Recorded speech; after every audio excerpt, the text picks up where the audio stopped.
And we're back, people. How you doing, everyone? This is your host, Jesse, aka Jeezy, aka whatever you want to call me. And we are officially back. You know, it's been a little bit of a hiatus, but, you know, it's 2023 and it's long overdue. So we have our guest here, Miss Liliana. I know you are a reoccurring guest. Thank you for being one person that loves talking to me, you know, to my audience. Yeah, I've never been said to be shy or quiet, so I guess I like to talk. No, it's very therapeutic. That's why I always say I was looking forward to it, just because, you know, I have all this like built up ball of, you know, just verbal energy. I need to just start puking it out, you know, not to give anyone the wrong impression or anything, but yeah, you know, it's like, it's very nice to talk to somebody. It's nice to talk. It's nice to get things off your chest. Absolutely. Somebody to listen to, kind of a, you know, what do they call them? The soundboards where, you know, you just bounce things off other people. Exactly. Even though I got an audience of like maybe 30. So we're not reaching the masses. We're not Joe Rogan over here, but hey, you know, you guys get to hear us. It's still conversation. It's still nice to hear other people's opinions. And I mean, I've listened to all the other podcasts you did with everyone else, and I found everybody interesting. So that's good. I love the feedback. I always tell people, like, what could I do? I don't want to come off as rude or anything. Like when I feel like I jump in on people's stories maybe sometimes, but I'm trying to take a step back. But like I said, it's kind of therapeutic for me too. Well, it's like a conversation. Sometimes, you know, things will come off that way. So yes, it happens. A conversation, you said it best, because as we know, it's like tennis. You know, you got to go back and forth. You can't have just one person rambling on for like 20 minutes and someone just going, uh-huh. Well, yeah. What's the interest in that? There isn't. It's got to go both ways. So a lot of the best conversations I've had, a lot of people have given me great feedback. So I like that we're doing this. Tell us a little bit about what you've been up to in the last couple months. Well, a lot. We just took a trip to Spain. We were there for 10 days. We did Madrid and Barcelona. Love it. Nice. I'm planning a couple more trips. So I was telling Sean, because he's my godson, that for his graduation gift, I'd like to take him, you know, on a trip for his graduation. I'm not sure where yet, but I told him I'd like him to get his passport. I feel like, you know, the other trips, like the local trips here, like he can do those with his parents, right? But yeah, like Mexico. Well, or we might locally, do Mexico, like but in the States. Like, you know, for David, it's hard with how many kids he has, or just with the life that they have. You know, they have a lot of expenses, so it's a little rougher for them to be able to take the whole family and, you know, go out of country. So I'm kind of looking at my options of where I can take him. What are you thinking? Like, what locations? I was thinking somewhere maybe in Mexico, but somewhere that's not as common for people to go, or like for us as a family to go. Excuse me. Don't worry, I'll edit that out. So more like, I was thinking maybe Bacalar, which is just a little further south from Tulum. Okay. Which is close to like Chetumal, which is a lagoon. In Bacalar, so you're thinking about the Yucatan? It's like it's very close to Tulum, but it's not. Well, Tulum is the Yucatan. Yes. Yeah. Yes, but Bacalar is no longer like the actual ocean; it's a lagoon where the water sits. What's that island that's off of the Yucatan? There's You're like a little island. Of Holtbox, I think is what it's called. Because it's like Cancun, and then I was looking at the map, and I was like, oh yeah, there's like an island. Yeah. Where I guess a lot of people go to. There's a couple. Isla Maria, I think, is one. I mean, it's like super close. Yeah, I think that's the Isla Maria. I think is the one. Yeah. No, but this is further south. This is almost getting into what is it called down there? What is it called down there? It's another border. It's leaving Mexico. I'm not gonna think of the name right now. Leaving Mexico. So like Guatemala border? No. It's because that's the neighboring country, right? Or am I wrong? I don't know my geography. I want to say it is. Okay, so let's Google it. Let's Google it, and I can tell you the exact place. Yeah, we're geographical nerds, so of course we're gonna pull it up and just find out what's what. Because, yeah, why not? So just go to bordering country to Chetalum. Chetalun? Chetumal. Oh, I don't know where this is. Well, I'm going to put it You're here. Cancun. Yeah, I'm going to put it there, and then you tell me. So here's that, and then... See where Chetumal is? Yes. Oh, Belize. Belize is what I'm talking about. Oh, Belize. Okay. So, yeah, crazy. I didn't know it was, like, right there. But, yeah, this is the little island I was telling you about. Where is it at? Not this one, which is a very big one. But it was, like, this tiny little island, which is, like, probably closer... Yeah, Isla Mujeres. Isla Mujeres, okay. That's, like, probably, like, closer to what Catalina is to California, right? Yeah. Because looking at it right from here, I mean, it looks super close. Yeah, well, if you zoom down, go down to... Hold on, I got to compare it to Catalina. Catalina? Yeah. Which is... Oh, yeah. It's way bigger. Wait. That's not even it. We're over here. Yeah, there it is. Catalina. Yeah. That's about... probably closer to it. Pretty.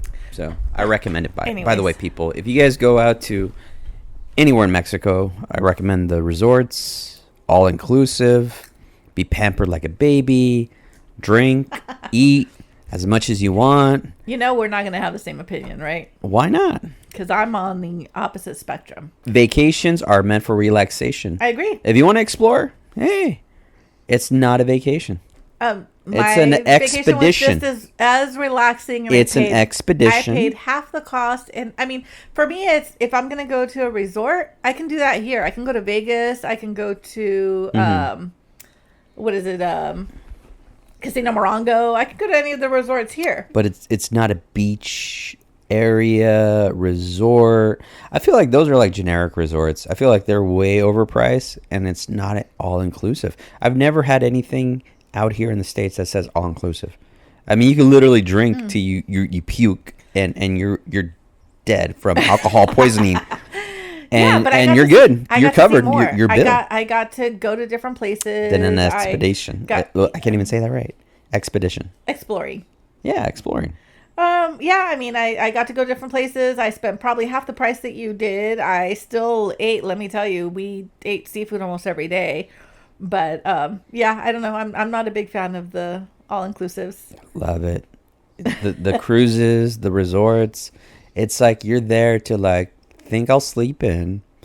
Think I'll have some breakfast, which is extra extravagant. You just pile on the food. Think I'll have a little mimosa on the pool or on the beach. You relax. Okay, it's time for lunch. Maybe not lunch, maybe a massage. And then afterwards lunch. And then more drinks and more pool. It's like, it's mental massage. I got the same thing almost. I mean, we didn't do the massage, but we got a condo right on, what is it, 5th Avenue in... I feel you got to put more effort and work into those. Not really. I mean, as soon as we left the condo, the restaurants were right outside of our door. So it's just pick a restaurant. Okay. Which one do you want? And the condo had its own little cenote within it. Mm-hmm. I mean, it was relaxed. Inside the condo area? In our little area, yeah. Or nearby? No. Our own private cenote for the condo. Wow. So, and there was a little turtle swimming around in there. It was nice. I mean, the condo was nice. It was comfortable. We had drinks. We had everything we wanted just outside of our door. And then we found the best Brazilian restaurant. The all you can eat like meats with the little skewers where they come around. But did you have to cook it yourself, or they cooked it for you? And no, they just gave you endless meats. Yeah, they just serve you all you want off their skewers. Love it. So no, I mean the only thing that we did was 2 or 3 days that we decided we wanted to leave the area. Because we did rent a car. We wanted to go to Tulum, so we drove from Bahia del Carmen to Tulum. I'm a convenience guy, so I'm always about like, I'll take an Uber, I'll take a cab. Oh, that's not an Uber drive. You know. That's a couple hours. So yeah, for that, you have to drive. And that's another thing. It's like if I'm somewhere, I'm somewhere. I don't have to keep traveling somewhere. You know, keep traveling. Like how you said, it's a couple hours. Unless it's something like you really wanted to see. Well, for me, it was, I had been there. But Robert and my best friend and her husband that went with us had never been. Where is that at? To anywhere out there. they'd never been. Like Robert had been to Cancun to an all-inclusive, but he'd never saw anything outside of the resort, like you. And where is it at again? No, what you were talking about. Cancun?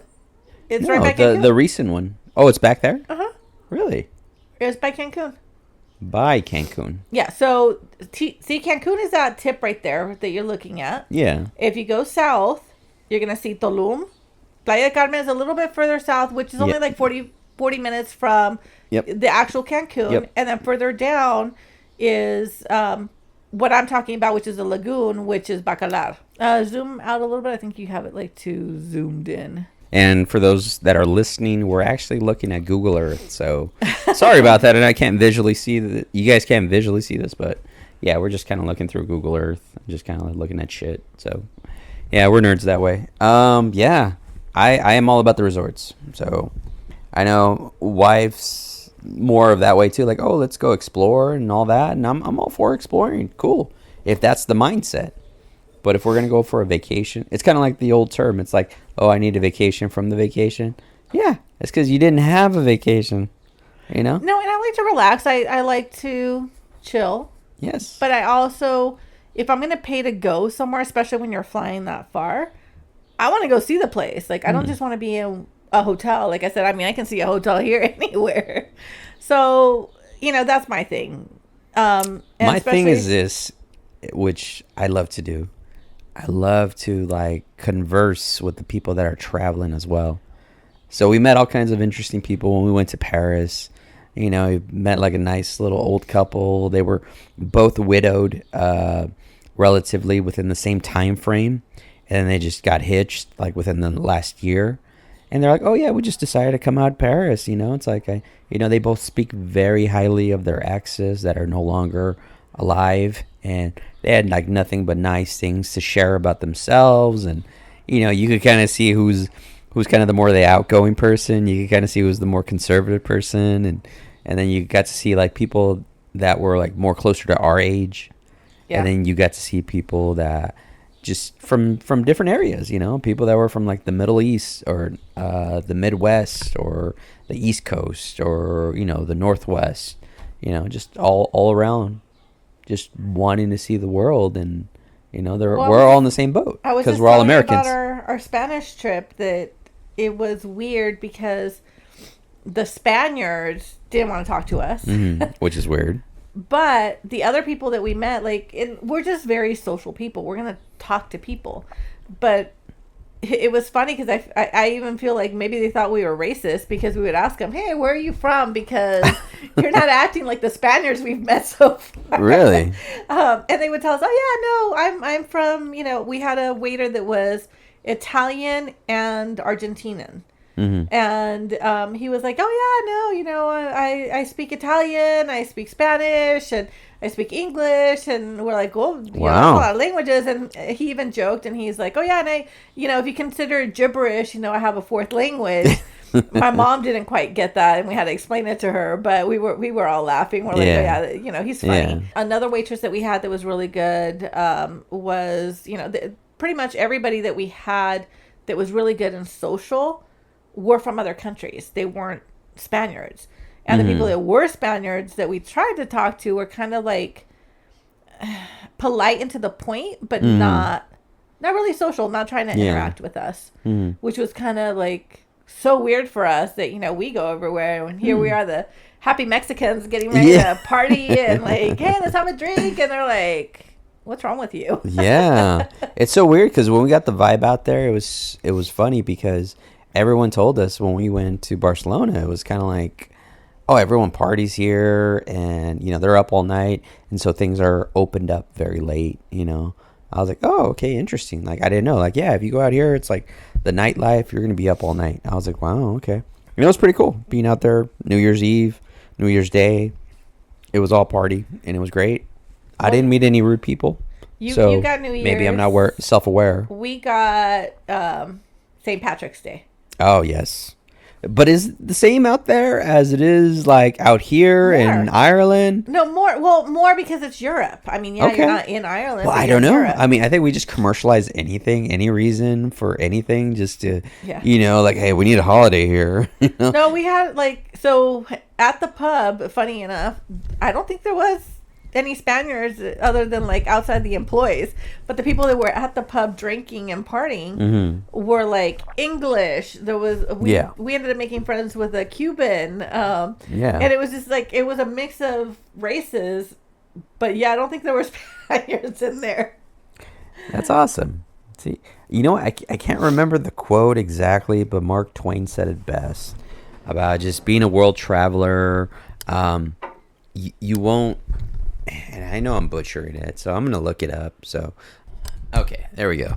Travel is fatal to prejudice, bigotry, and narrow-mindedness, and many of our people need it sorely on these accounts. Broad, wholesome, charitable views of men and things cannot be acquired by vegetating in one little corner of the earth all one's lifetime. So that was pretty cool. I like, man was wise. I had not heard that quote before. I really like it. I like it too. So I'm going to pause it again. So, yeah, I mean, world travel, man, what, all right, just give me one good standout memory of your trip, and then we'll move on to something else. Our last night there was probably, I think, our best night there. So the whole time I wasn't quite feeling myself, and I thought it was just jet lag at the beginning. Mm-hmm. But then we went, a few days, and I still was kind of feeling off. And then by the time we had left Madrid, went to Barcelona, I started to get like vertigo. Oh. And so Robert and Caesar went and got me some medication from the pharmacy.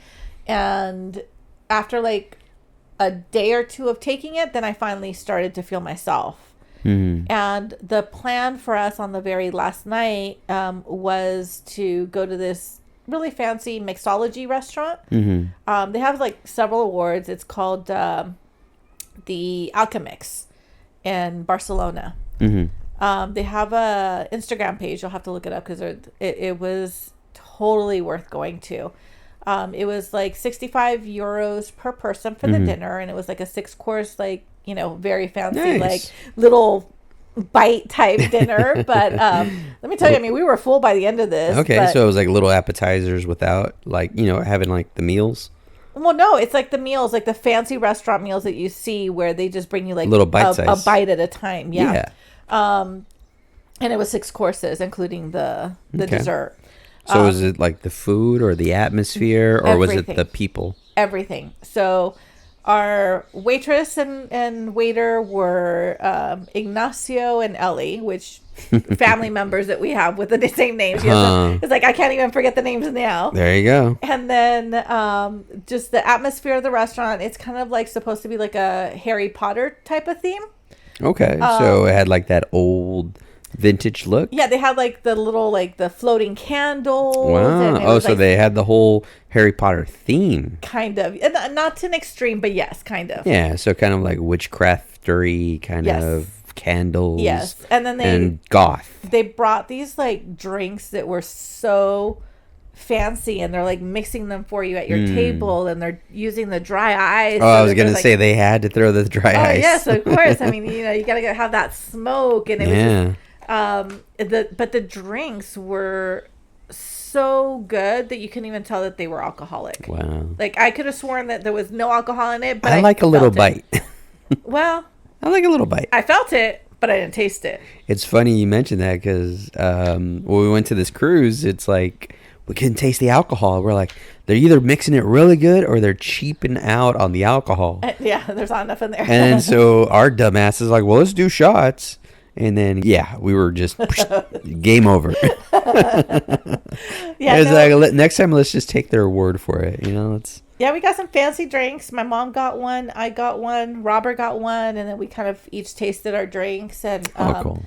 And then we had our dinner, which was surprisingly good. But I think to me, not only, was the place awesome, it just stood out more to me because it was the first day I was actually feeling well enough to really enjoy everything. So Gotcha. No, that's good. See, you felt yourself, the vibe, the food, drinks. Hope to make it back there again. So, all right, let's move it on. How about we get into a little bit of, I mean, what's going on with the world? What do you think? How are we dealing with everything? The crisis with, I don't know, what's the God, latest crisis? The financial crisis no, or inflation? I'm going to say this, and I think I had brought it up to you before. Go ahead. It's more of like, how has this whole COVID thing affected us? Yes. And like the aftermath? And the losses that we had during. Yes. I mean, I don't want to bring up names or, mention the people that we've lost because, it's not all due to COVID. It's not, yeah. And I just, I don't want to focus on any one specific person. But it's been so rough through COVID and the losses that we have had and how many we have had. I don't think we'll ever see that type of, just the world stopped. It's crazy to think about it. It felt like something out of the movie, like, apocalyptic times where, you go out into the streets, nobody's in the streets. It's like that little piece of paper blowing in the wind. Well, I saw this meme, right? That was like, it was a lady standing at her window looking at an alien walking by, just being like, oh, just another day in 2020, like, yeah. I mean, it wouldn't have shocked me at that point. It wouldn't have shocked us. It that crazy. That crazy because, I mean, what else was going to happen? So much was going on. And, well, I'll tell you one example of what happened at the beginning of COVID for us. Yeah, tell us. I mean, for me, from the jump, this is January 2020. My dad suffered a stroke. Yeah. So it was kind of like right away, shitty year. But then, you tell me your experience from the beginning. Mine started, shortly after. I think it was in February when, we're having my bridal shower. We're out in the mountains and, we hear the announcement about, Kobe. And it was just like, everybody was in shock at the time. And then from there, it was Kobe just like, died. What's happening? And then in March, and then March. May and June, and it was just like a downhill spiral. It just, one thing kicked it off, and it just kind of, like you see those snowballs that start to roll downhill, and they just get bigger and bigger, and yes. And then right at the beginning of COVID, too, one of my grandmothers passed away. Mm-hmm.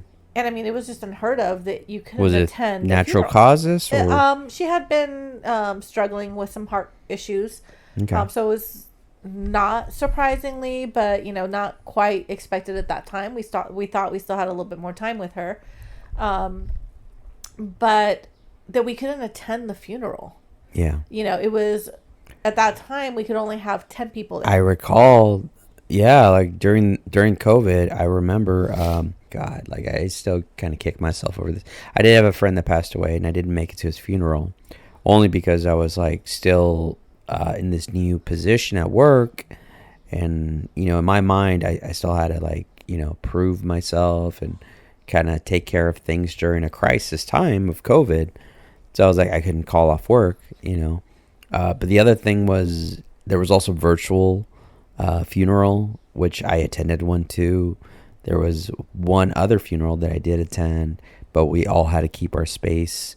Well, we only got 10 people, and there wasn't enough pallbearers to carry the casket. The priest that did the little tiny service had to help, and my husband that was his first time meeting that side of the family. Yeah. And at that time we were just dating. We weren't even married yet. Yeah.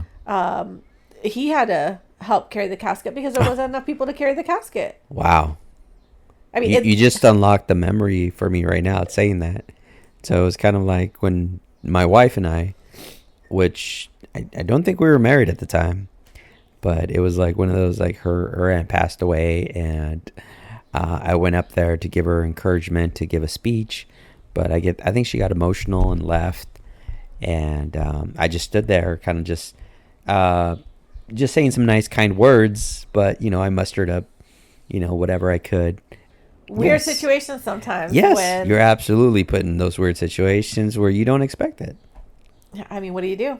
What do? You gotta make the best of it at that point, right? You're Well, there. you lean on your experience, your wisdom, your knowledge. That's why I love being around people like that have those qualities, those type of, just charisma about them. So it's like, how do I pick your brain, and how do I take the best part of you and make it me? Well, no, and I mean, you talk to like some of the younger generations, and I think not that they're not as social as we were, they're just not as. Well, think about it. If you think of that 2020, a lot of those people lost those social skills. And I feel like if you were to take some of these kids from, the newer eras, where now you don't even see people face to face, it's all, virtual. Mm-hmm. You lose some of those social skills, and really, if you're placed in those situations, how do they handle them? I don't know. I mean, even now, even before COVID, you still had people hiding behind their social media, like a filtered picture. You mean your catfish? Exactly. Being catfished and just taking the time to respond to somebody. Like, you get a message, you could wait like 5, 10, 15, 20, however long to respond back, and have all this time to, to articulate a very nice response, as opposed to like in real time. Fuck, you're just like, what are you, retarded?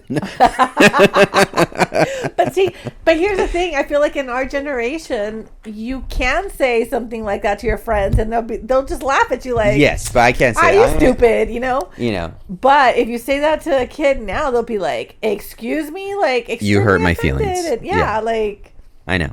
Which I get it. We can laugh about it because we're, the older you get, the less fucks you give. It's just simple math, people. Well, and not just that. I mean, I think we were the generation that got our heads stuck in toilets, trash cans. I don't know about toilets. The wedgies. Yeah.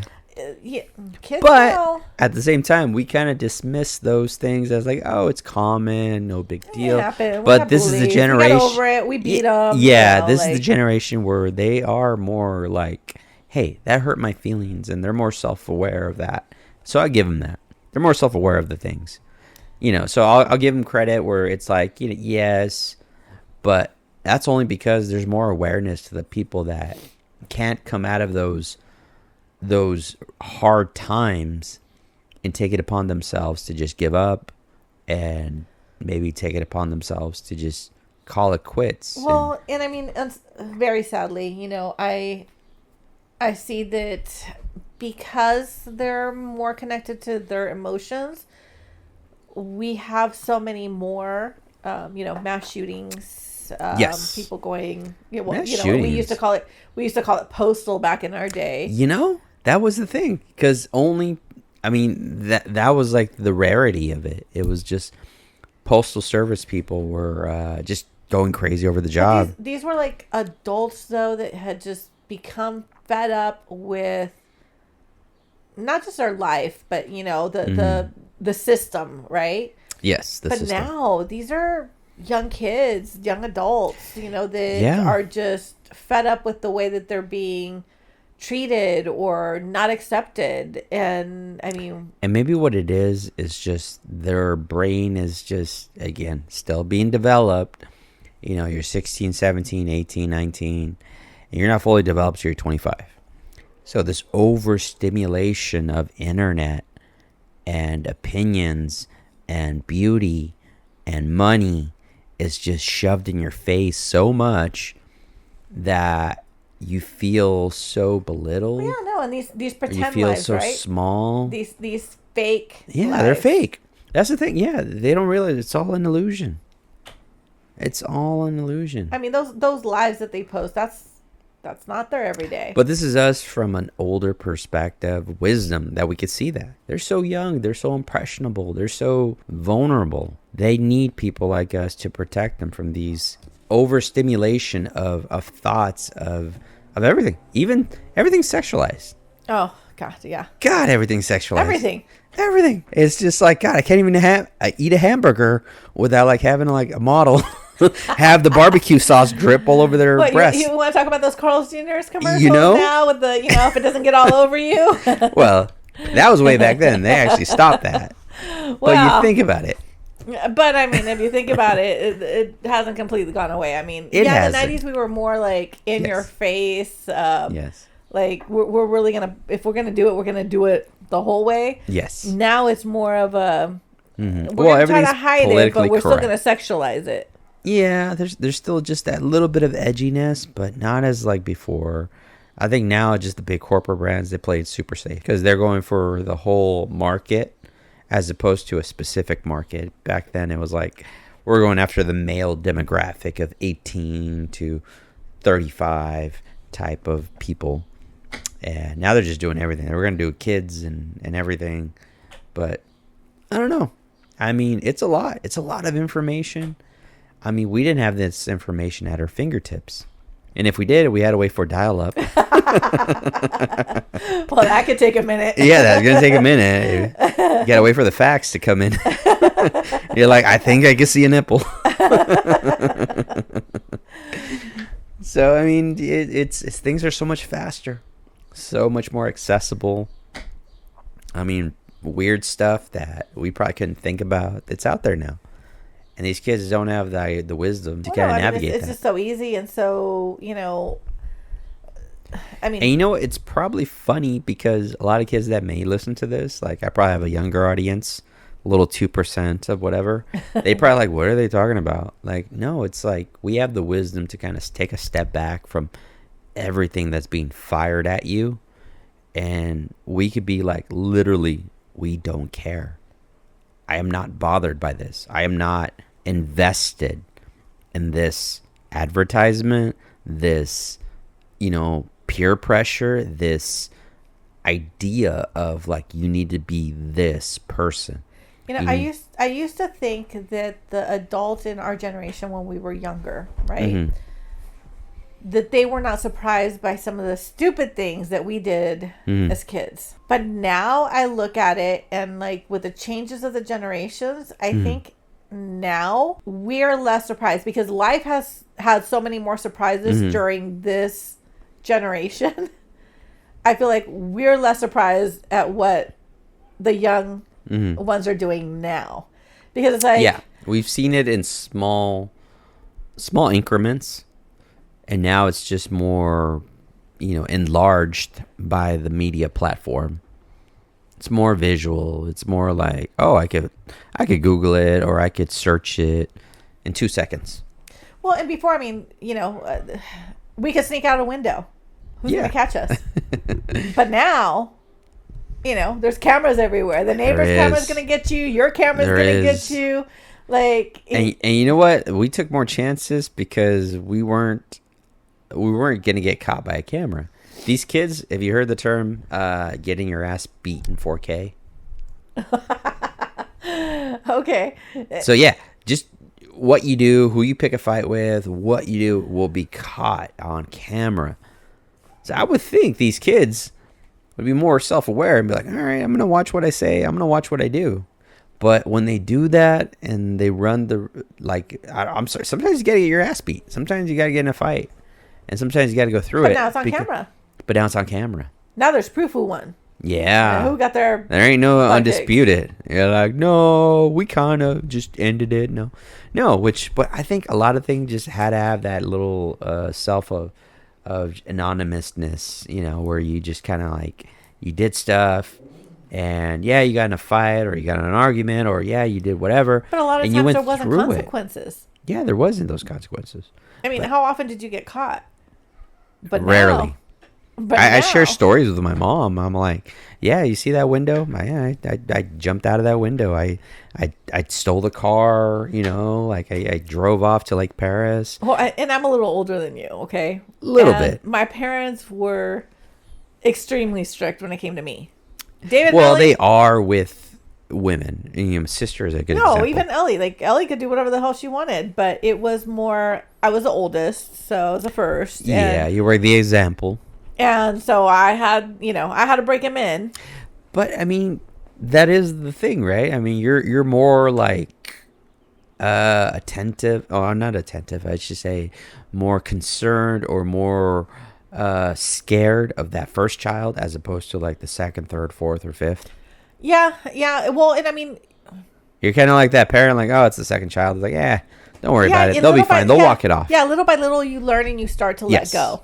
And with me, I mean, yeah, it was a lot before they started letting go. But I mean, not that they weren't right, because I mean, I did end up pregnant and getting married at 17, but Which is a whole nother story. but you know, even now, like I tell my parents some of the stuff that I did, and they're like, "You did what? Like what?" Wait, this is why you were still underage and under their roof? Yes. Okay, I mean, was this enough to like, whoa, like shock them back, or was it just like, yeah, okay, well, we were strict on you? No. I mean, they're still shocked that I got away with some of the stuff that I did because they never found out. I never got caught. I know.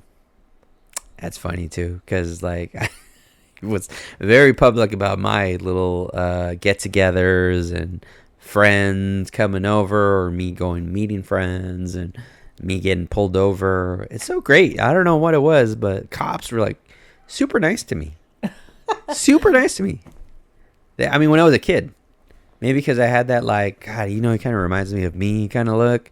You know, I gave him that like, hey, you know, I'm here with my girlfriend. Can you cut me some slack? And they were like, you know, fuck it. All right. Get out of here. Get out of here. And I'm like, yeah, go on, get out of here. But other times it's like, you know what? I can't let you drive away. Pull the car over, have someone pick it up. Well, see, and I still remember, like, to me, all of you guys were just, I mean, you were kids. We were how many years apart? And, you know, by the time that you guys were coming around, that you're teenagers. 7 years. I was already married. I had a kid, you know, so. Yeah. You were already a grown up by that point. Yeah, I was an adult and you guys were kids. And I was just like, oh my God. And a mom. These dummies. You know? So, you know, a couple times when like for Ellie's 21st birthday, you know, a lot of the older friends from high school came over, and unfortunately at that time I was sick, so I didn't get to join in the party. But a lot of times that I was there for the parties, I was just like, yeah, I mean, almost 10 years apart from all of you. And I was just like, laughing, looking at like, oh my gosh, these idiots, you know, like been there, done that, and move on. But you hadn't been there, done that. Not at that time. Well, I didn't start drinking and partying until Ellie turned 18, that she could legally party in Mexico. So when you said 21, so no, by that time I had a little bit more. I had been going out some, and yeah, I had a little more experience, but no, just like, which, by the way, I want to jump into that. Give me your worst experience of like, holy shit, I'm going on a blind date or a single date. Oh like, my God. Give me that one. So I think I've talked to you about, I would like us to do like maybe a short series, but a series we will. Of like, not just us, right? Okay. No, we'll have other people that eventually will come on. Yeah, other people, and just talking about like those dating experiences, right? Yes, which I gotta get not even like verbal. Just write it down. Somebody write it down to me where I could be like, I'm gonna share this story. Okay, so and it's super anonymous. So let's do that. I'm gonna start the email thread. Yes. We're gonna get super anonymous, just anonymous stories, right? So I'll give you one of mine. Okay, go ahead. Oh my God. So you start there. I'm gonna look up something myself, but go on. Someone I knew kind of set me up on a blind date with someone. They thought we had a lot in common because at the time I was in the real estate industry, and this person had their own office, you know, very established, lived out in like Orange County, and the meeting point that we had picked, I don't even remember why, but we had picked Riverside, Tyler Mall area, right? Which is not a bad area. The reason I bring up the area is because according to them, this was a bad area, right? They didn't feel safe or secure. Or I don't know exactly what it was. So we meet at Starbucks. I'm already, you know, sitting down waiting. Mm-hmm. He comes in, we say hi. He sits down, we order coffee, we start talking, and we're sitting on one of those little like higher tables where the little table stand-ups. Yeah, like the stand-up tables, not the lower ones, right? So, but they have the high bench chairs with them. So we're sitting there along the glass window. And then down the middle of the Starbucks is one of those long tables where a bunch of people sit down and they plug in their laptops and they're working. And we're sitting there on the chair, and all of a sudden, you know, we're having this conversation, and I just hear this clank on the floor. Mm-hmm. And mind you, you know, growing up with a military dad and, you know, having brothers and, you know, just being around men in general, I've been around guns in my life. Yes. I've gone shooting. I know, you know, how to use a gun. And I know the sound of a gun falling on the floor. Yes. Especially on a tile floor. So. Is that what it was? That's exactly what it was. Holy and the shit. funny thing is, I mean, to me, the funny thing is, the guy that's sitting next to us on the middle table just turns around, picks up the gun like nothing, and hands it back. Like, instead of being like, dude, why do you have a gun inside the Starbucks? The guy just picks it up and hands it to him. And then I'm just like sitting there. Just dumbfounded. Well, my mind's going 100 miles a minute. But the funny thing is, I'm not wondering, like, why do you have a gun? Uh-huh. The biggest question on my mind is, why do you have a hot pink handgun? Wow. I'm like, is that your sister's gun? Is that your mother's gun? Like, whose gun did you take, right? I'm like, what is going on here? Yeah, he's just making a fashion statement, you know, like, hey, it matches the shoes. So I just, you know, and he just tried to go on with the conversation, like, act like it never happened. So he never acknowledged it. No. He was just, fuck it, business as usual. He was going to act like nothing happened. Wow. And I was like, I'm sorry, but I cannot act like that did not just happen. I'm like, so wait, did the gun actually go off? It didn't go off. It just fell on the floor. It just fell on the floor. Fell on the floor. So I'm like, okay, so number one, first and foremost, is the safety on. Yeah. That was my first thing, right? Because if the gun falls again from this height that we're sitting at, like, no. Like, yeah, like, fuck you. So he's like, yes, it's on. And I'm like, okay, so number two, do you have a license to carry? And he's like, no, I don't. Okay, so number three, why do you have a gun with you? Mm-hmm. What was the answer?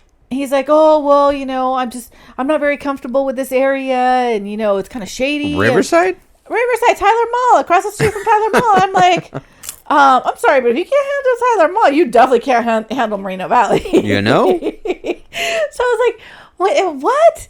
And then I was like, okay, and number three, I'm sorry, but I'm not going to let this go. Why is it pink? Yeah. And he's just like, what was the answer to that one? He was just like, oh, well, it's just the one that they had on sale. Oh, fuck. And I was just like, yeah, because no one's buying it. You know, and I was just like, I'm sorry. I have nothing else for you at this point. I'm good. It was nice meeting you. See you later. Like, you know, so this is like the first date and first. It was our very first meet. Well, yeah, I was gonna say first time meeting as well. Yes. Wow. Yes. And then I went back and I told my friend, like, I don't know what you were thinking.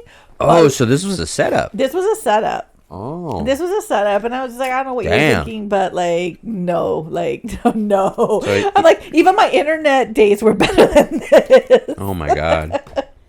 I still remember in those early 2000s when it was like that internet dating was a stigma. Oh no, like, do you remember like the AOL chat rooms? Oh, of course. I mean, I was on those. I was on those in the 90s. I used to have like high school friends. Yes, I went to high school in the 90s. That had AOL chat. So I was like, yeah, hey, what's up? How you doing? It was like instant message. So that was like a precursor to like text messaging. So it wasn't common to have. I'm sorry, I'm munching on popcorn, by the way. I'm sorry.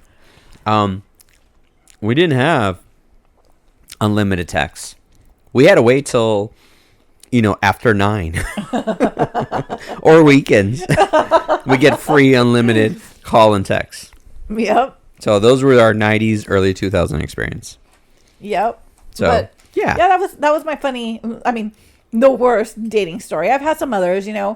Oh, another one that was another setup too. Go ahead. Years before. Not that I have anything against cholos or anyone at all. It was just more of a funny situation. So what was it? Well, another friend set me up with a co-worker of her husband's, And she was like, oh yeah, he's such a nice guy. He has such a great job. And, this and that. And I was like, okay, well, here's my number. Have him call me. So he calls me. He's like, oh yeah, so your friend told me that you're like really into wines. And I was like, yeah, I love to go to the wineries and, I like to try different wines. And so he's like, oh, yeah. So, like, I'll come visit you and, like, I'll bring you a box of wine. What? That was his pickup line, huh? I'll bring you a box of wine. Wow, box wine? Okay. And back then, it wasn't like the good wines were in boxes. There was only, like, 2 brands who were in boxes. And, I mean, they were not good wines. I remember they were, like, whatever brands. Mm-hmm. Yeah. They were, like, the Stella Rose of just wine. Not even. Or I think they were Stella. Stella was the only one that was doing box wine. No, right? that was later on. Stella started doing that a little bit later on. This was like, oh my God, what was it? It was like a rosé that came in a box, and it was a red and a rosé, and that was it. And it was some other like cheapy brand, and it was only like I think $7 or $8 for the box. And I was just like, not that I'm picky, but when I'm talking wines, that's not quite what I'm talking about. Not the Costco kind, not the brands, generic brands. Whatever. I tried looking up some horror worst dates ever, but I don't think I found the right thread. So I'm going to reach out to my audience and hopefully, they give me something good where, they kind of share their stories of like, what was the worst date ever, or maybe not realizing that who they dated, maybe someone they missed out on. I remember like years ago when I was single, it was like I dated someone I was intimidated with because they were like a paralegal, and they were very much more successful than I was, and so I was like, oh, okay, like I don't think I'm there yet. Well, I'll tell you, one of my jobs, so somebody that this was like way back when I first was getting my divorce. There was somebody that I really like idolized, right? I thought very highly of. I was just like, oh my God, this person has their life all together, and they're like so like good looking and so well put together, and they've got everything that they want. They've got the wife, the kids, the perfect life, right? Or so I thought. Yeah. And then a couple years later that I ran into them again, like I got to see the real side of their life. At that time. What was the real side? Well, the wife had already, divorced them, and things were not at all. I mean, I don't want to bring up what their life was like really, but it's anonymous, so we don't know who they are, but so feel free. It just wasn't pretty. It just wasn't what I thought. And it just was he abusive? No. They were using drugs. They weren't who they portrayed to be outside, and their life was really, it was crap. And I mean, just getting to really know them more on that personal level really showed me. And for a long time, people would ask me like, who's that picture next to your bed? And I was divorced for a long time. And I was like, no, it's not a boyfriend, or it's not somebody that, I'm in love with, nothing like that. I'm like, it's just a picture to remind me that, I thought this person was like, so perfect, so much better than me. And every day when I wake up, that's the first thing I see. And it reminds me that I am so much better than this person, than this. Things aren't always. Well, that sounds pretty harsh. Like, I'm better than a person. Well, no, I mean, it's to yourself, No, like, I get it. It just, once you it's a reminder of you that, they're, it's all an illusion. Yeah. It's the perception of what you thought someone that has it together. Well, and doesn't have it together. At that time, I was coming out from a really low depression, and just trying to build myself. I had been in pretty bad situations, and I wasn't thinking very highly of myself. And just being able to see that this person that I thought had the perfect life, really wasn't the perfect life. It puts things in perspective for you to be able to make yourself a better person. And I think it's all perspective how you said it too, because it's like what's a good life for you may not be a good life for someone else, and what's a good life for them may not be a good life for you. So it's kind of one of those, it's like you have to build, you have to find your happiness. What do you think that will make you happy? You're going to wake up and you're like, I'm good.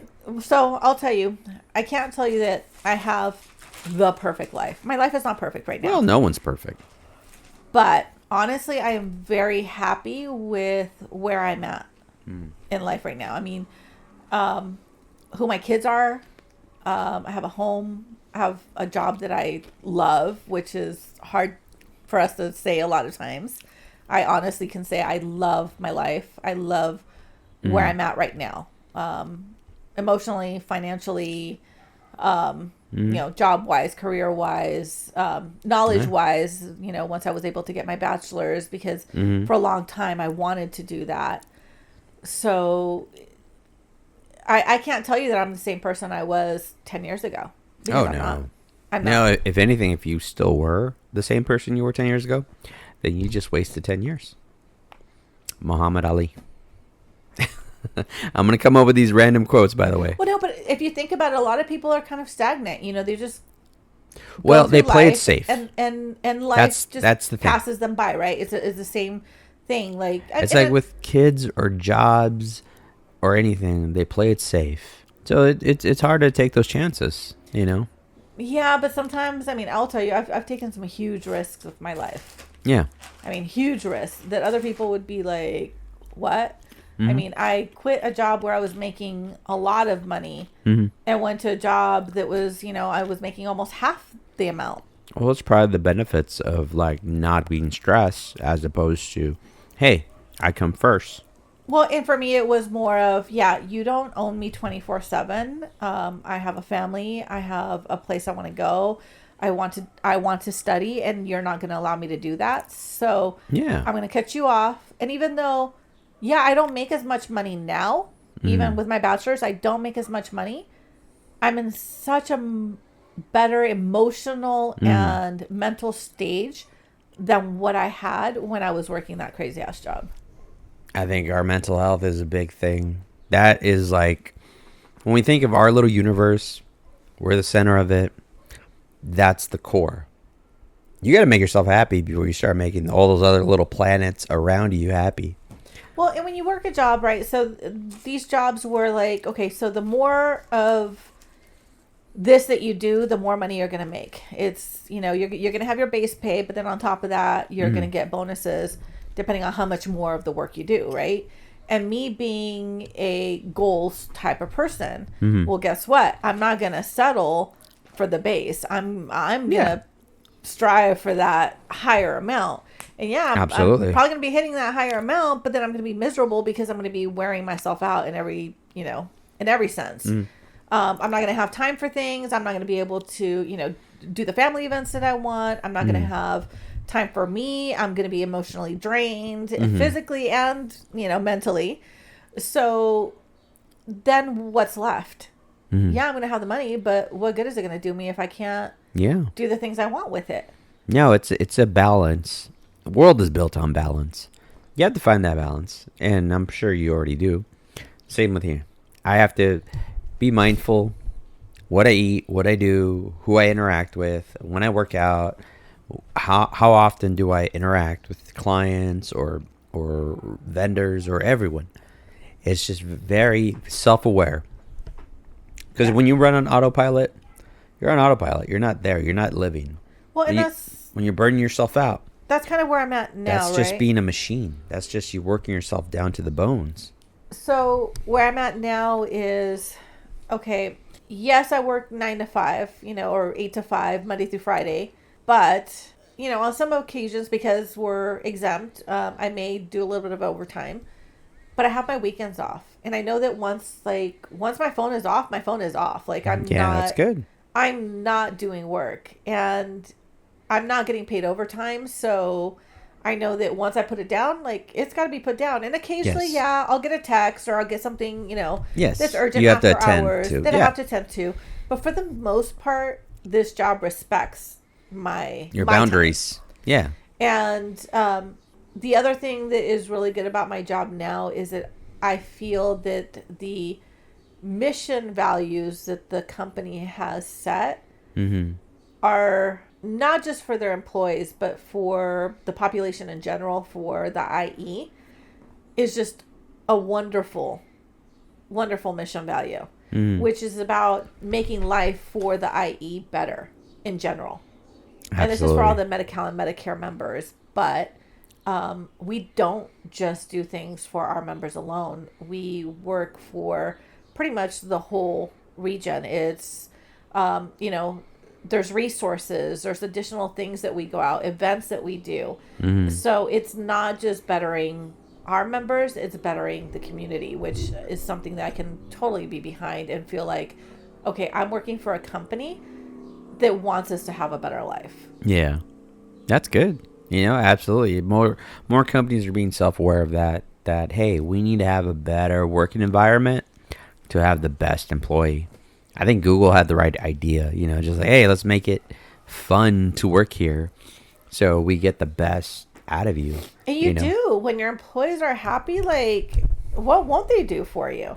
Absolutely. Even if you underpay them. Like, if I'm happy in my job, I don't care how much you're paying me, I'm going to stay. Exactly. If I'm getting paid $10 an hour, but hey, you're giving me massages and everything else under the umbrella to make me happy, I'm like, I'm good. All right. Yeah, I'll stick around, I may not be here very long, but I'll stick around and you'll get the best out of me. And I think I mentioned to you that we have like one of the incentives, or not incentives, that's not the word I'm trying to use. Like one of the benefits that the office offers us is the WEX account, which is like a life spending account, and it gives you a couple of different options. It can either go to like student expenses, or just life wellness expenses, right? So my monthly massages that I get, like the membership that I have that goes monthly, they pay for. It's good. So, I mean, I have to pay the taxes on it, or I get taxed on it, but just having that, I mean, for me, that's a huge benefit. Who else is going to do that for you? Not a lot of people. And for me, it's, if I'm not doing that because I have to sit 8 hours a day, I'm not going to be able to function the rest of the week because of my problems with my back and my sciatic. So that to me is like, you're keeping me happy, but you're also keeping me physically well. Exactly. Mind and body. It's like, I think I was having this conversation with sister this morning about people. They don't realize that negative mindset can affect you physically. Like, you could be physically ill, as opposed to like, when you're in a good spirits, good mood, you feel good, you kind of forget, like, oh yeah, my arms hurt, I had a back pain. Oh, I don't even think about it because you're in a good mood. And you impact the people around you too. Yes. Like if somebody comes in and they're having a bad day, everybody in the office is going to have a bad day. You literally just hit on another point I was going to bring up, because I came back from a very long day meeting and had a whole pile of work. I'm still working. And then right away I got a call from one of my favorite clients. And he was just one of those like, hey, what's going on? And, oh, you're going to watch the game later? And, just keeping a little personal touch of just, my energy's here, so I want to match your energy. And that just automatically pulled me away from that negativeness. I was like, oh my God, I feel like it just felt over me like just a cold shower of like, okay, I feel better. Thank you. I needed that call. It picked me up. I was down. I was tense. I was stressed. I needed that. Thank you. And I didn't tell him that. It's funny because, but I told her that. I told sister that was sitting with me working. I was going to say, and a lot of times those people, so I have providers' offices that, certain ones that I talk to on a regular basis that will call me, and they give me that. Just a, hey, so I even joke with one of them, I'm like, hey, it's your favorite PSR. Well, really, I'm their only PSR, but yeah. But and they even laugh and they're like, oh no, you are. But absolutely, yeah. It's just that camaraderie, even through the phone, to pick you up, make you feel better, and it pulls you away from wherever you were at that moment. Yeah. But unfortunately, when you're, especially in smaller offices or where you're cooped up with other people, your mental and your emotional being of that day is going to impact everybody else around you. It is. It's very, I wouldn't say toxic. I was very contagious. It's very, like they always say, like, you smile. A smile can be very contagious. But so can a grumpy, restful bitch face. It could be like, God damn, what's wrong with you? No, and sometimes they don't even have to say anything. And sometimes it's No, not even that they're making faces. It's just no. that quiet. Their body Yeah. language, they could just kind of slouch their way across you, and you could just feel it. Yeah, and then you leave and you're like, wait a second, why am I in such a bad mood? Like, I know. I was nothing like, happened to me it today. just like, yeah, it just brings you down, and it's sad, but like, those are the people that like, It's toxic. yes, It's it's toxic. toxic, but it's up to the people that are positive and have good attitudes. It's their kind of on their shoulders to kind of like be that example, so it could be contagious as well. No, and I completely can feel and understand what you're talking about because I've had it before. So I had a coworker years ago that was just not the happiest person. Yeah. But like you could tell like the really, really bad days. And not that they would say anything, not that they did anything.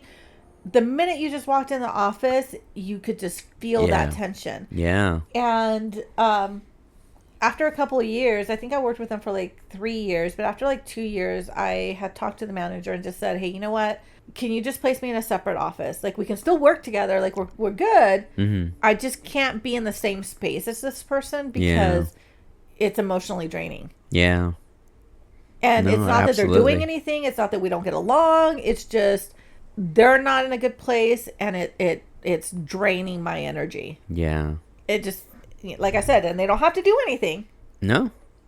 It's just you feel it. It's The like vibe. in the air. It's kind of almost contagious, and it's just like that. It just kind of pollutes the vibe. Just I get it. We all have bad. We're human. We have bad days, but don't let it consume you. Don't let it consume other people's. Don't let it like, it's only a bad day if you let it get to you. And Well, that's what I've always said. I've always said, okay, so my work issues are not going to come home, and my home issues are not going to come to work with me. That's my philosophy right there. When I'm at work, I'm happy as long as work is happy. Now, if I'm having issues at work, I may be a little frustrated, but I'm going to take out my frustration from my work, and my work, I'm not going to bring it home with me. Yeah. And vice versa. Yeah. So if I'm having issues at home, I'm not taking my work life to my, to my home life.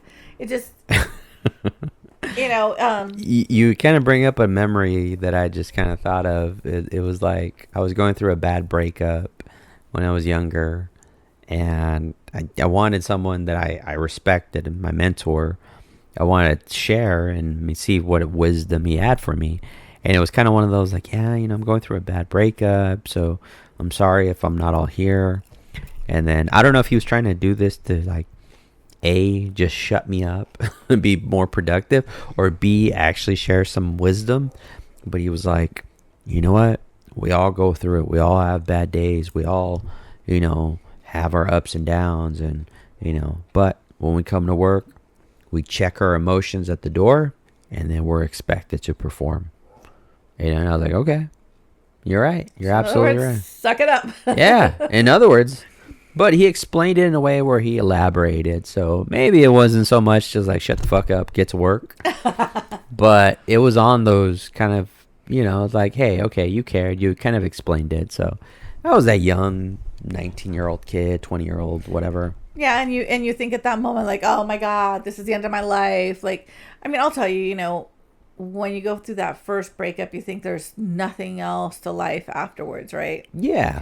And then when you go through the first person that passes away in your life, you think, oh my God, there's no afterlife after this.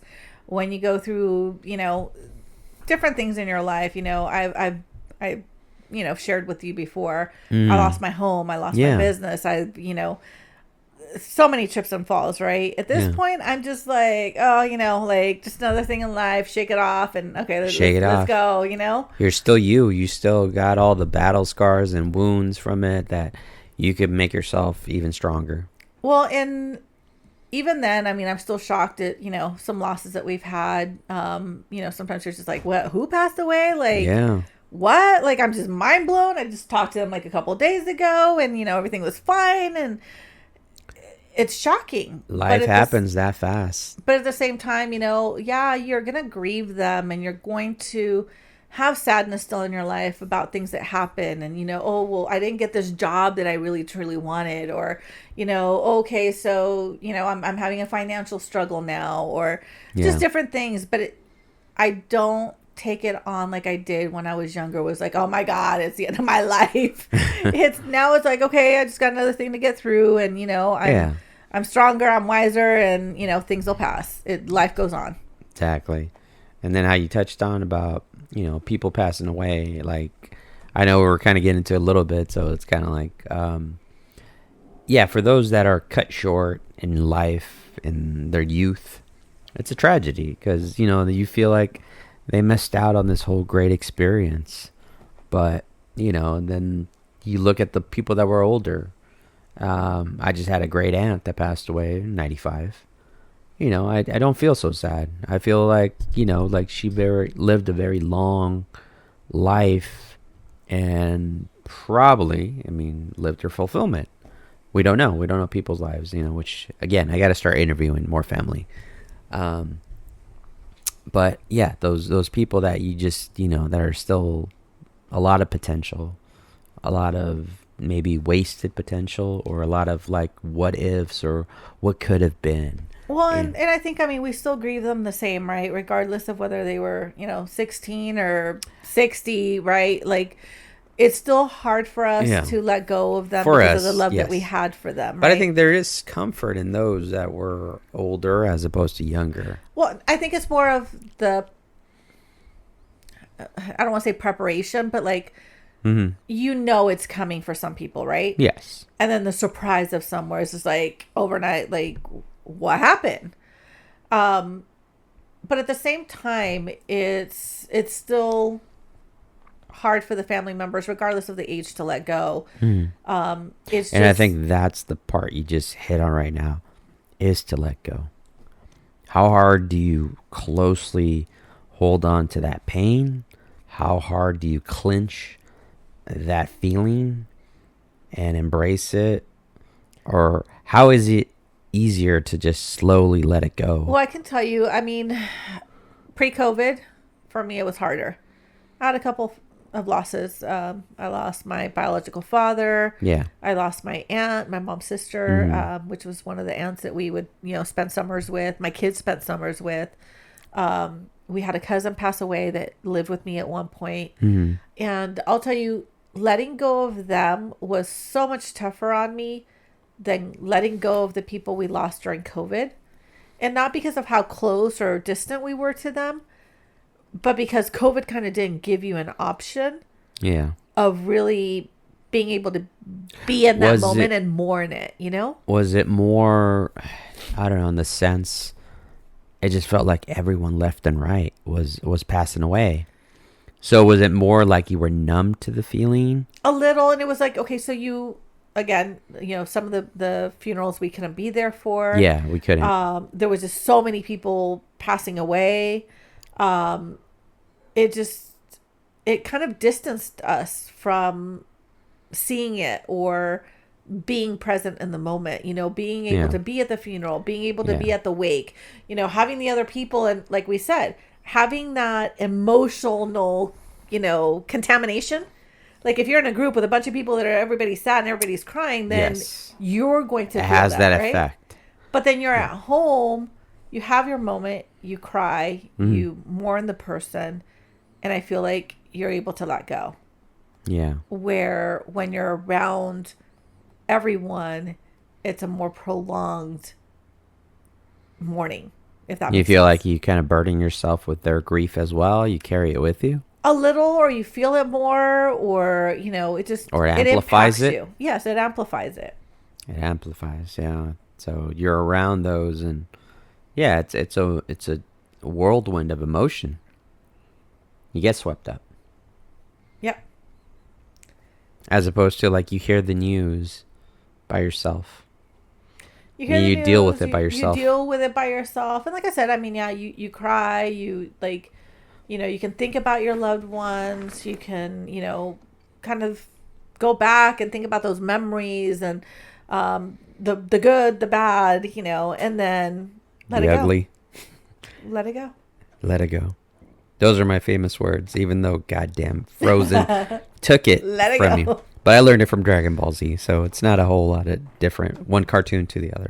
But yeah, I think before COVID, like I said, I mean, having the funerals, being there, being around the family, and it's a 2-3 day event, and then once you finish with all of that, you go home, you kind of mourn and you think, and but you still bring that energy with you. It takes some time for you to let it go. The whole letting go reminds me of how people hold on to that emotional baggage and how difficult it is for them to not release, not let it go. Like, I get like stuff, trauma that happens to you and childhood issues and stuff that's out of your control. Well, I think we've touched on this before. Talking about things that have happened to us in the past. And I can tell you, I haven't had a perfect life. I've had things happen in my life that have been hard to get past. But in a sense, sometimes I tell people, oh yeah, I'm like Dory, like Well, what do you think the trick is? Is it just kind of like being more verbal about it? No, it's not a trick, and it's something that you have to learn over time. Because I wasn't always this way, and like I said, I'm like Dory. Something happens, I think about it right now, and an hour later, like what happened? But like, do you really forget it, or do you just suppress it? No, I let it go. I will think about it. I will think about, okay, what happened is it that truly bothered me, upset me, or hurt me? And is it something I can, heal over? Yeah. And it's like, I'm not physically injured. So if it's emotional, I can put it down like a piece of luggage, walk away from it. And I mean, yeah, it's still going to be there. I still know it's there. But I'm not going to let it impact the rest of my life, because then it's really going to do what that person or that moment was really trying to do, which was damage me. And I'm not going to let it do so. And then sometimes, and I'm just talking in a big over generalization, sometimes those people don't even realize what they do. Like I heard this one quote that actually made me give good comfort. And it was like, learn to accept the apology you'll never get. I've never expected the apology. And that's a good. I've never expected the apology. And you won't. And you probably won't ever. Like, people that have harmed you in whatever way. This person did the harm because they wanted to. They knew what they were doing. Me expecting the apology from them is acknowledging that they did what they were trying to do. Yes. So me just saying, like, I'm done with you. Like, this, we've hit our wall. This is done with you. I am who I am, and you're going to go on and do whatever you want. Yeah. And let me tell you, most of those people have, try to come back and apologize. They have tried to come back and start those conversations. I was mentioning to you earlier that I didn't know that you could still hear and see messages from people that you blocked on your phone. Yes. So they're still there. They're like little pieces of ghosts. Hey, you can look on your digital phone and find like, I blocked this person years ago, but so you can still see those there. In my thinking, number one, I didn't know you could do that. And number two, it's, once I cut somebody out of my life, I figured, like they might try to call. And I couldn't even think of like wanting to block anyone in my life. I always thought, you know what? As long as I stop talking to this person's going to go away. They'll get the hint. Like, that's it. Yeah. I've never, this is a one-time thing, okay? I've never blocked anyone else in my life. I didn't even know how to block people. Yeah. So. But you did. I did. And about a month ago, I found that this person over the last couple years, like 5 years, 6 years. I mean, it's not like a year or two. No, I'm talking like more than 4 years, has continuous left me messages like. They obviously didn't get the hint.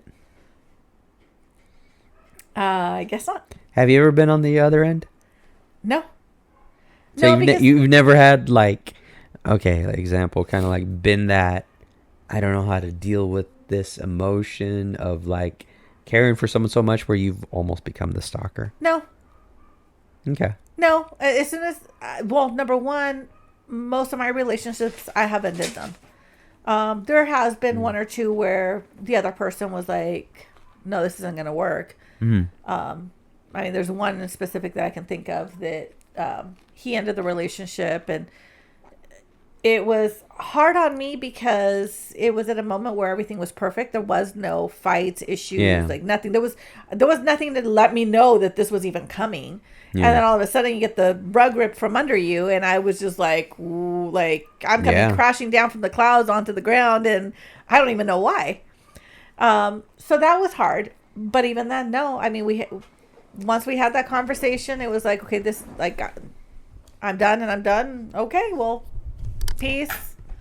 I don't know. I think it's all perspective where you could, and it's great from like, I take from like How I Met Your Mother, the episodes of like, there's a difference between you can make a big, grand, romantic gesture, or you could come off as really creepy. It's just the perspective of how that person views you. It's kind of like another running gag that would happen on Saturday Night Live, where it's like, you could have a handsome man make a sexual advance at you, and you'd be like, "Oh my god, this guy's flirting with me." But you get an ugly guy say the same exact same thing, and you're just like, "I'm calling HR." Oh, so I have to tell you something that we learned while we were in Spain. Go ahead. So we're in Spain. We're in a club. Well, not a club, a bar, and somebody that we met there was having a conversation with us and was telling us that in Spain. Mm-hmm. If you come up to a girl and you're just hitting on her, I mean, it doesn't have to be anything sexual or anything, just if you're talking she doesn't like your advance, you can go to jail for 4 days. Wow. She can report you and you can go to jail for 4 days. That's however fucked up. They now have a law that you as a man can walk into the DMV and say, you know what? Today I feel like a woman. I'd like to change my sex on my license. And they will change it.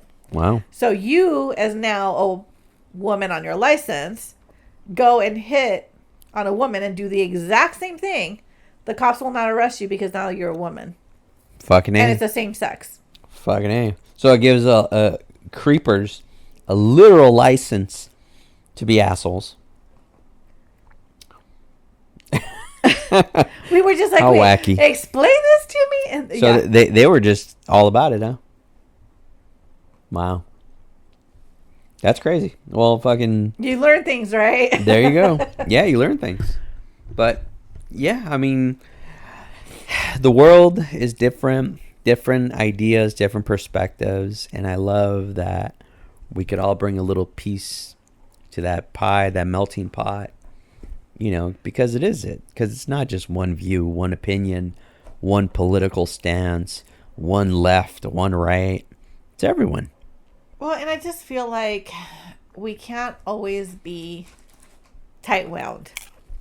Mm-hmm. Like, we're always going to be, just that one more spin before we, spin out of craziness because we're wind up and then spin out of control. Yes. Exactly. Get wound up. Yes. And a lot of people are too wound up.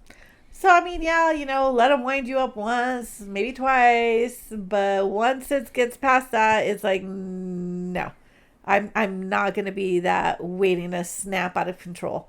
I will hold on to things for a certain amount of time. I will deal with things. I will let things go, but I'm not going to give those people or things the control over me and my emotions because it impacts me, not them. Yes, absolutely. Don't be an asshole.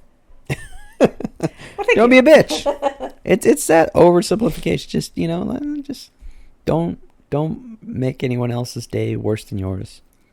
It's already bad enough. We don't need to take your shit. We're already carrying enough shit. Right, we already have our own. Why carry somebody else's? Yes, exactly. And on that note, I know this has been like an hour and 20 minutes, so we're going to wrap this up because I like to keep it short and sweet with an hour. But I'm going to leave the platform right now to my guests and give us some nice, encouraging words of support and endearment. So go ahead and give us... I think we should just end on what you said. Just don't be an asshole. Don't be an asshole. Just don't be an asshole. Yeah. Think about everybody else, right? regardless of what your day is, what your emotional status is, Yes. not everybody's on the same page as you. Other No. people don't know what's going on. Even if you're driving down the street and you're being an asshole on the street and you're taking up 2 lanes, the person behind you doesn't know what's going on in your life. They don't. Be that same considerate person. Consider you don't know what's happening in somebody else's life, and just give them that space. Give them that distance. Give them that moment. Or just be nice and say hi. Give them a smile. Like, who knows? You may change their day. You don't know. Exactly. You give them a smile. You be polite. You give them a kind word. You can put a hand on their shoulder and be like, "Are you okay?" And that's enough to break someone down. Be that person that makes you happy, right? So Yes. we were talking about the people that call us and make us happy. Let's be those people for other people. Yeah.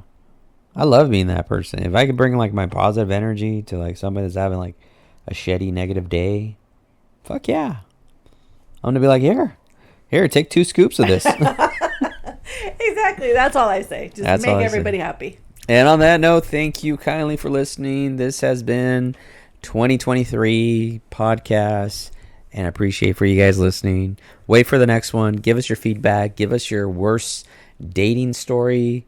Give us anything. So you'll see my podcast posted on Spotify, YouTube, freaking Instagram, Snapchat, whatever. Just give me the feedback. All right. Have a good night. Thank you.